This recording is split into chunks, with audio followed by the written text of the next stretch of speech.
করতোয়ার বুকে হাড়িভাঙ্গা চিরিবাড়ি গোপীনাথপুর গ্রামের একতা এক্সপ্রেস পানসি নৌকাটির নতুন ছন্দ।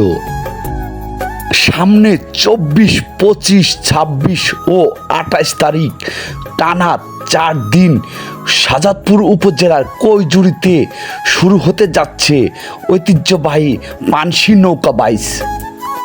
আর সেই প্রতিযোগিতাকে সামনে রেখে বসে নেই ঐতিহ্যবাহী হাড়িভাঙ্গা চিরিবাড়ি ও গোপীনাথপুর গ্রামের একতা এক্সপ্রেস পানসি নৌকাটি।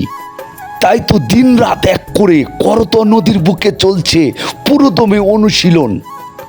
বন্ধুরা, নদীর ঢেউ ঢেউয়ে আজ যেন এক নতুন গল্প লেখা হচ্ছে। বৈঠার ছন্দে ছন্দে হাড়িভাঙ্গা চিরিবাড়ি গোপীনাথপুর মনপুরের স্বপ্ন জেগে উঠছে। একদিকে নদীর স্রোত, অন্যদিকে বাইসালের টান। দেখে মনে হচ্ছে প্রস্তুতি হচ্ছে নতুন কোনো এক ঝড়ের গান। বন্ধুরা, কয়েকদিন আগেও যে টান ছিল আজ যেন মনে হচ্ছে তার চেয়ে বেশি শক্তি। ওইটা পড়ছে ছন্দে, নৌকা ছুটছে গর্জে, আর প্রতিটি টানে দেখা যাচ্ছে বাইসালদের চোখে মুখে জয়ের স্বপ্ন।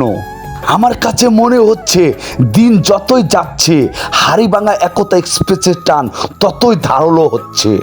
এখানে শুধু বৈঠা চলে না, এখানে চলে বুক ভরা সাহস আর ঐতিহ্যের সম্মান। করতোয়ার পানি আজ হয়তো বা নীরব, কিন্তু সেই নীরবতার বুক চিরে হাড়িভাঙ্গা একতা এক্সপ্রেস যেন বলে যাচ্ছে, আমরা প্রস্তুত, আমরা লড়তে প্রস্তুত, আমরা আমাদের সেরাটা দিতে প্রস্তুত।